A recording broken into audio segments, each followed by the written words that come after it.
بسم اللہ الرحمن الرحیم۔ ابتدا اس مالک ہستی کے نام سے، اس خالق ہستی کے نام سے جو منظر سے زیادہ پس منظر اور پس منظر سے زیادہ منظر کے حقائق سے آشنا ہے۔ سحر اردو ٹی وی سے پروگرام منظر و پس منظر میں راشد نقوی کا سلام قبول فرمائے۔ عزیز ناظرین، رمضان المبارک کی فیوز و برکات سے یقیناً آپ استفادہ کر رہے ہوں گے۔ خداوند عالم سے دعا گو ہیں کہ اس ماہ مبارک میں امت مسلمہ کی پریشانیاں دور ہوں اور تمام انسانیت کرونا جیسے موذی وائرس سے نجات پائے۔ آئیے دیکھتے ہیں ہمارے ساتھیوں نے آج کس موضوع کا انتخاب کیا ہے۔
جی ہاں ناظرین، افغانستان سے امریکی فوجی انخلاء، امکانات، خدشات، یہ ہمارے آج کے منظر و پس منظر کا موضوع رہے گا، اور ہم امریکی پریزیڈنٹ جو بائیڈن کے اس اعلان کے بعد کہ ہم 11 ستمبر کو امریکہ اور امریکی فوجی انخلاء کو ممکن بنائیں گے، اس کے پس منظر کا جائزہ لیں گے۔ انشاءاللہ آج ہمارے اس پروگرام میں بڑا اچھا پینل ہمارے ساتھ رہے گا، اور ہم پوری کوشش کریں گے کہ آپ ناظرین کو افغانستان کی حقیقی صورتحال اور آئندہ آنے والے خدشات کے بارے میں اور امکانات کے بارے میں آپ سے گفتگو کریں۔ پروگرام کا آغاز ہم امریکی صدر جو بائیڈن کی اس تقریر، بلکہ اس اعلان سے کرتے ہیں کہ جو انہوں نے افغانستان سے فوجی انخلاء کے بارے میں کیا ہے۔ ملاحظہ فرمائیں۔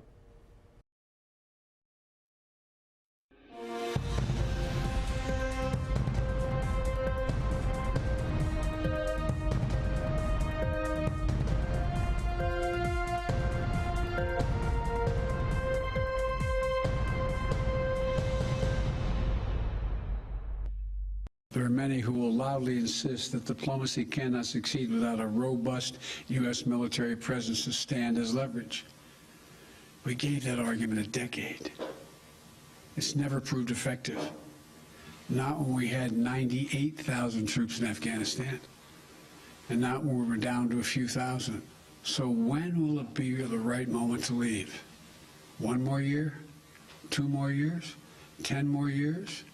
10, 20, $30 billion more than the trillion we've already spent? War in Afghanistan was never meant to be a multi-generational undertaking. And it's time to end the forever war.